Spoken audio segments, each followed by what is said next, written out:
बात करते हैं लाइन कॉन्टैक्टर कंट्रोल सर्किट के बारे में। ये हमारा है line contactor control circuit. Line contactor control circuit, इसके बारे में हम बात करते हैं। जैसे WAG5 लॉकों में सभी 6 ट्रैक्शन मोटर के लिए, जितने भी 6 ट्रैक्शन मोटर हैं उनके लिए यहाँ पर लाइन कॉन्टैक्टर दिए गए हैं। L1, L2, L3 ये ट्रैक्शन मोटर 1, 2, 3 के लिए है। L4, L5, L6 ये ट्रैक्शन मोटर 4, 5, 6 के लिए दिए गए हैं।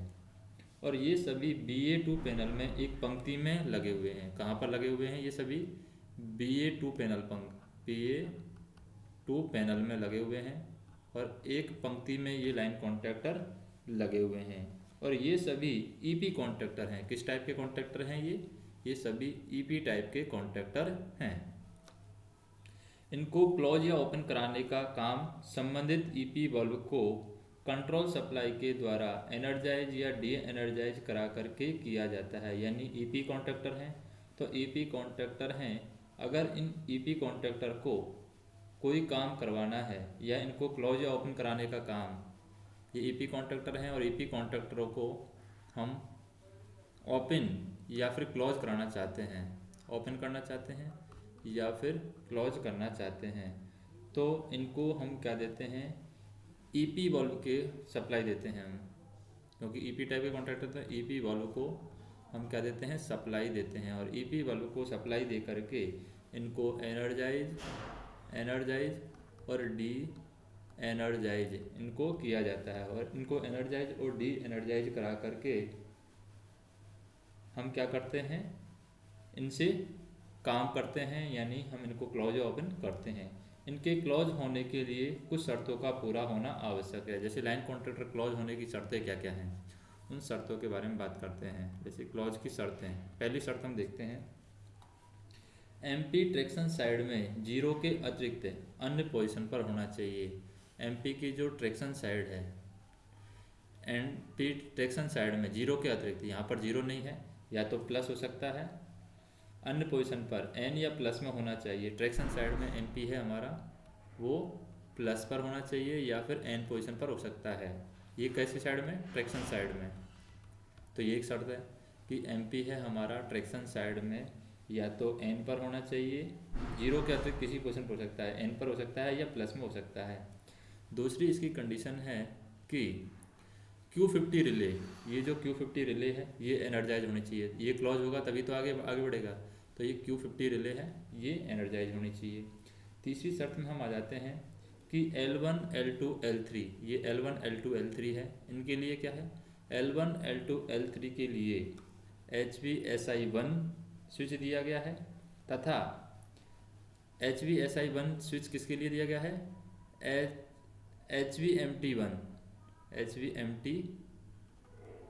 HVMT1 एक या 3 पोजीशन पर होना चाहिए, या तो एक पोजीशन पर होना चाहिए या फिर 3 पोजीशन पर होना चाहिए। HVSI1 और HVMT1 है, वो 1 या 3 पोजीशन पर होना चाहिए। दूसरा HMCS1V, ये HMCS है, ये HMCS भी यहाँ पर 1 नंबर पर होना चाहिए, तब हमारा L1 ऑपरेट होगा, L1, L2, L3 के लिए। तो L1, L2, L3 के लिए हम बात करें, L1, L2, L3 के लिए क्या है? HMCS1 स्विच 1 नंबर पर होना चाहिए, HVSI हमारा या तो 1 पर होना चाहिए या 3 पर होना चाहिए, HVMT1 भी हमारा 1 पर या 3 पोजीशन पर होना चाहिए। इसी तरीके से हम बात करते हैं L4, L5, L6 के लिए। L4, L5, L6 के लिए हमारा जो क्या है? HVSI2, ये जो HVSI2 है, ये HVSI2 या तो 1 नंबर पर होना चाहिए, या HVMT2 है, HVMT2 ये 1 पर होना चाहिए या फिर 3 नंबर पर होना चाहिए, 1 या 3 पोजीशन पर होना चाहिए। और ये HMCS2 है, ये HMCS2 किस पर होना चाहिए? ये HMCS2 1 पर होना चाहिए। कुछ लोगों में लाइन कॉन्टैक्टर के ब्रांच पर स्थित HVMT का इंटरलॉक निकाल लिया गया है। कुछ लोगों में ये जो HVMT का जो इंटरलॉक है HVMT का इंटरलॉक यहाँ पर निकाल लिया गया है, कुछ लोगों में लगा हुआ है, कुछ लोगों में लाइन कॉन्ट्रैक्टर की ब्रांच पर जो HVMT का इंटरलॉक लगा हुआ था वो निकाल लिया है। तो ये हम नोट में लिखेंगे कि कुछ लोगों में HVMT का जो लाइन कॉन्ट्रैक्टर की ब्रांच पर जो HVMT का जो इंटरलॉक लगा हुआ था उसको निकाल लिया गया है। उसके बाद में हम बात करते हैं ग्रेजुएटर के द्वारा जो नॉच लेते हैं 1 से 32 तक नॉच लेते हैं ग्रेजुएटर के द्वारा। इसका क्लोज इंटरलॉक है वो ग्रेजुएटर 1, 2, 3 का क्लोज इंटरलॉक कहाँ पर दिया गया है, ग्रेजुएटर का 1 से 32 का इंटरलॉक है ये CTF 1, 2, 3 के नीचे से हटा करके यहाँ पर पहले यहाँ पर था ग्रेजुएटर का इंटरलॉक, ग्रेजुएटर 1 से 32 का ये जो इंटरलॉक लगा हुआ है यहाँ पर ये पहले CTF 1, 2, 3 के नीचे से हटा करके डीजे का जो NY है इसके ऊपर यहाँ पर लगा दिया गया है, जिससे line contractor of load pickup होते हैं। यानी हम कह सकते हैं जब इसको ऊपर लगा दिया गया है तो ये जो लाइन कॉन्ट्रैक्टर है हमारे बिना नॉच के भी ऑपरेट होते हैं, यानी कि ये हमारे line contractor of load pickup हो जाते हैं। क्योंकि पहले ये जो NY था वो यहाँ पर था, लेकिन अब इसको शिफ्ट करके डीजे के ऊपर लगा दिया गया है और डीजे के ऊपर लगाने की वजह से यहाँ पर अब ये ऑफ लोड ऑपरेट हो सकते हैं। तो लाइन कॉन्ट्रैक्टर है ऑफ लोड पिकअप होते हैं। इस प्रकार के लोकों में हम क्या करते हैं, इस प्रकार के लोकों में GR को शून्य पर लाने पर भी, GR के शून्य पर लाने के पश्चात भी MP को भी शून्य पर लाएंगे। जैसे इस प्रकार के जो लोको हैं जहाँ पर इस तरीके से लगाया गया है सिस्टम, वहाँ पर ग्रेजुएटर को 0 पर लाएंगे तो MP को भी हमें 0 पर लाना होगा। अब हम आगे बात करते हैं सभी लाइन कॉन्ट्रैक्ट क्लॉज न होने पर मिलने वाला संकेत, यानी हमारे सभी लाइन कॉन्ट्रैक्टर क्लॉज नहीं होते हैं तो क्या संकेत हमें मिलने वाला है। सभी लाइन कॉन्ट्रैक्टर क्लॉज न होने पर मिलने वाला संकेत, क्लॉज न होने पर मिलने वाला संकेत, क्या संकेत हमें मिलेगा अगर सभी लाइन कॉन्ट्रैक्टर क्लॉज नहीं हो रहे हैं। सभी लाइन कॉन्ट्रैक्टर क्लॉज न होने पर एमीटर और वोल्टमीटर डेविएट नहीं होंगे, यानी हम कह सकते हैं एमीटर और वोल्टमीटर ये डेविएट नहीं होंगे। अगर क्लॉज नहीं हो रहा है तो ये डेविएट नहीं होंगे।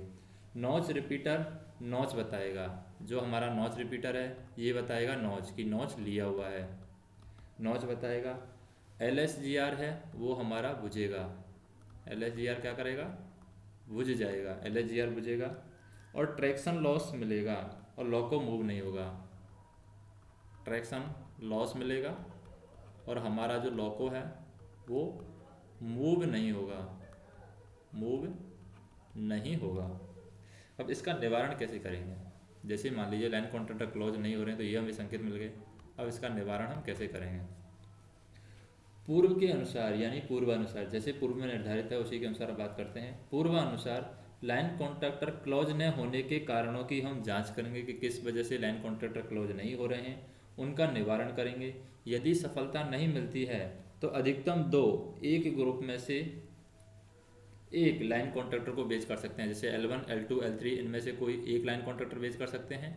इसी तरीके से L4, L5, L6 में से कोई एक लाइन कॉन्ट्रैक्टर वेज कर सकते हैं, यानी अधिकतम 2 लाइन कॉन्ट्रैक्टर को वेज कर सकते हैं। तो यहाँ पर हमें ये ध्यान रखना है, ध्यान देने वाली बात क्या है कि लाइन कॉन्ट्रैक्टर बेज रहने पर गाड़ी डेड स्टॉप होने के बाद ही GR 0 पर लाएं। जैसे हमारा मान लीजिए लाइन कॉन्ट्रैक्टर वेज है, लाइन कॉन्ट्रैक्टर हमने वेज करके गाड़ी को चला रहे हैं, तो लाइन कॉन्ट्रैक्टर वेज रहने पर गाड़ी डेड स्टॉप होने के बाद भी गाड़ी को हमने क्या कर दिया, डेड स्टॉप, यानी गाड़ी का अंतिम स्टॉप है, गाड़ी को हमने स्टॉप कर दिया, गाड़ी को हम डेड कर रहे हैं। तो गाड़ी के डेड स्टॉप होने के बाद ही हमें GR को कहाँ पर लाना है, 0 पर लाएं और गाड़ी को एक नॉच पर कंट्रोल करेंगे। GR को 0 पर लाएंगे और गाड़ी को हम किस पर कंट्रोल करेंगे, एक नॉच पर हम गाड़ी को कंट्रोल करेंगे और रुकने पर GR को 0 कर देंगे, ग्रेजुएटर को 0 पर करेंगे, गाड़ी को एक नॉच पर हम कंट्रोल करेंगे, ये ध्यान रखना है। अब बात करते हैं कि कोई एक लाइन कॉन्ट्रैक्टर क्लॉज न होने पर मिलने वाला संकेत। मान लीजिए कोई एक लाइन कॉन्ट्रैक्टर क्लॉज नहीं हो रहा है तो क्या संकेत हमें मिलेगा। कोई एक लाइन कॉन्ट्रैक्टर क्लॉज न होने पर मिलने वाला संकेत। क्लॉज न होने पर मिलने वाला संकेत। कोई एक लाइन कॉन्ट्रैक्टर है, क्लोज नहीं हो रहा है तो क्या संकेत हमें मिलेगा। जैसे मान लीजिए L1 ओपन है, हमारा क्या है L1 ओपन है, तो U1 डिविएट नहीं होगा, यानी U1 के अंदर जो रीडिंग है वो डिविएट नहीं होगा, वोल्टमीटर के अंदर जो रीडिंग है वो डेविएट नहीं होगी। अगर मान लीजिए L2 ओपन है तो L2 ओपन रहने पर हमारा U2 है वो डेविएट नहीं होगा, एवं फर्स्ट नॉच पर LSP जलकर रिग्रेशन आएगा। और अगर L2 हमारा क्या है, ये इसमें प्रॉब्लम है, L2 ओपन है तो U2 में डेविएट नहीं होगा। दूसरा फर्स्ट नॉच, जैसे ही हम फर्स्ट नॉच लेते हैं फर्स्ट नॉच पर LSP है, ये जल करके यानी ऐसे LSP जलेगा और क्या आएगा, ऑटो रिग्रेशन आएगा, जल करके रिग्रेशन आएगा, यानी स्पीड बढ़ जाएगी, रिग्रेशन आएगा। मान लीजिए L3 ओपन है, क्या है L3 ओपन, L3 ओपन रहने पर कैप 1 का एमीटर डेविएट नहीं होगा। क्या नहीं होगा, कैप 1 का जो एमीटर है वो यहाँ पर डेविएट नहीं होगा, कैप 1 का एमीटर डेविएट नहीं होगा। और फर्स्ट नॉच पर दोबारा से हम कह सकते हैं कि फर्स्ट नॉच पर LSP जल करके रिग्रेशन आएगा। मान लीजिए L4 ओपन है, L4 ओपन रहने पर कैप 2 का एमीटर है वो डेविएट नहीं होगा,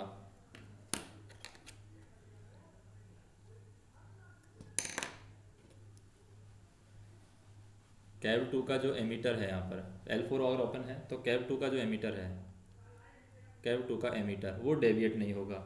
और फर्स्ट नॉच आने पर LSP जल करके वापस से रिग्रेशन आएगा। मान लीजिए L5 ओपन है, L5 ओपन रहने पर U5 है वो डेविएट नहीं होगा, कौन नहीं होगा, U5 डेविएट नहीं होगा। और फर्स्ट नॉच पर LSP जल करके रिग्रेशन आएगा। और L6 मान लीजिए ओपन है, L6 ओपन होगा तो हमारा जो U6 है वो डेविएट नहीं होगा। तो हमें इसका निवारण किस तरीके से करना है, ये तो हमारे हो गए संकेत। अब हमें निवारण किस तरीके से करना है। लोड और रोड अगर परमिट करता है, क्या, अगर हमारा लोड गाड़ी का परमिट कर रहा है और रोड अगर हमारा गाड़ी का परमिट करता है तो हम क्या करते हैं, HMCS 1 और 2 खुले वाले लाइन कॉन्ट्रैक्टर को आइसोलेट करेंगे। जैसे HMCS 1 है और 2 है, जो भी लाइन कॉन्ट्रैक्टर खुला हुआ है, जैसे लाइन कॉन्ट्रैक्टर 2 खुला हुआ है तो 2 को आइसोलेट कर देंगे। और इसी तरीके से इसमें से मान लीजिए L6 लाइन कॉन्ट्रैक्टर खुला हुआ है तो HMCS 2 के द्वारा लाइन कॉन्ट्रैक्टर 6 को आइसोलेट करेंगे। यानी जो भी लाइन कॉन्ट्रैक्टर ओपन है उस लाइन कॉन्ट्रैक्टर को हम ओपन यानी आइसोलेट कर देंगे, जो भी लाइन कॉन्ट्रैक्टर ओपन होगा उसको हम आइसोलेट कर देंगे। किसके द्वारा, HMCS स्विच के द्वारा। HMCS किसके द्वारा, इन तीनों में से कोई सा है तो HMCS 2 के द्वारा आइसोलेट कर देंगे। इन तीनों में से कोई सा ओपन है तो HMCS 1 के द्वारा लाइन कॉन्ट्रैक्टर को आइसोलेट कर देंगे। अब बात करते हैं लाइन कॉन्ट्रैक्टर का जो आइसोलेशन किया जाता है वो किस तरीके से किया जाता है।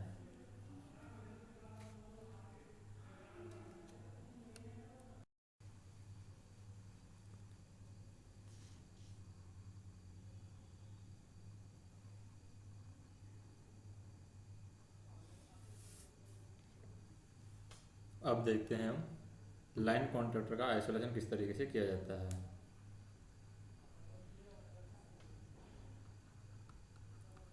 लाइन कॉन्ट्रैक्टर का आइसोलेशन, तो यहाँ पर लाइन कॉन्ट्रैक्टर को आइसोलेशन किया जाएगा। तो आइसोलेशन करने के लिए यदि किसी ट्रैक्शन मोटर में खराबी आती है, मान लीजिए कोई भी ट्रैक्शन मोटर है उसमें खराबी आ गई है, तो तब हम क्या करते हैं, तब संबंधित को स्थायी रूप से ओपन रख करके तब उस ट्रैक्शन मोटर को हमें स्थायी रूप से ओपन कर देना है। और यानी कि उस लाइन कॉन्ट्रैक्टर को स्थायी रूप से ओपन रख करके खराब ट्रैक्शन मोटर को हम क्या करते हैं, आइसोलेट करते हैं। खराब ट्रैक्शन मोटर का उस टाइम पर आइसोलेशन किया जाता है।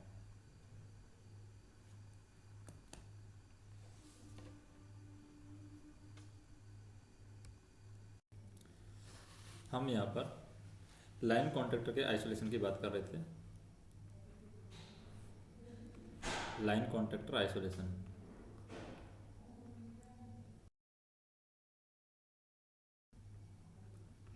कॉन्ट्रैक्टर के आइसोलेशन की जैसे क्या है कि यदि किसी ट्रैक्शन मोटर में खराबी आती है तब हम क्या क्या करते हैं, संबंधित मोटर को जैसे कि मोटर 1 में खराबी आ रही है तो हम L1 जो है लाइन कॉन्ट्रैक्टर इसको ओपन कर देते हैं और इसको स्थायी रूप से, जो ट्रैक्शन मोटर है उसको स्थायी रूप से हम आइसोलेट कर देते हैं।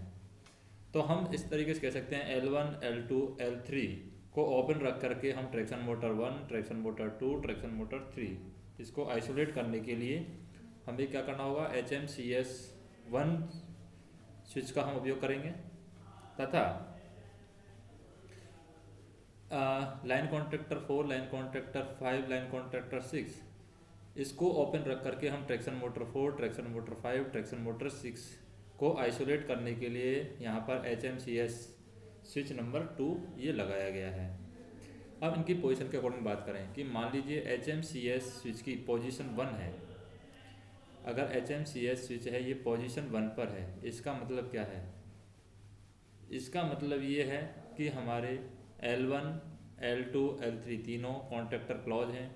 इसी तरीके से अगर पोजीशन यहाँ पर भी 1 है तो L1, L2, L3 तीनों, L4, L5, L6 तीनों कॉन्ट्रैक्टर हैं यहाँ पर सर्विस में है। तो हम सबसे पहले स्विच की बात करते हैं HMCS1 स्विच की।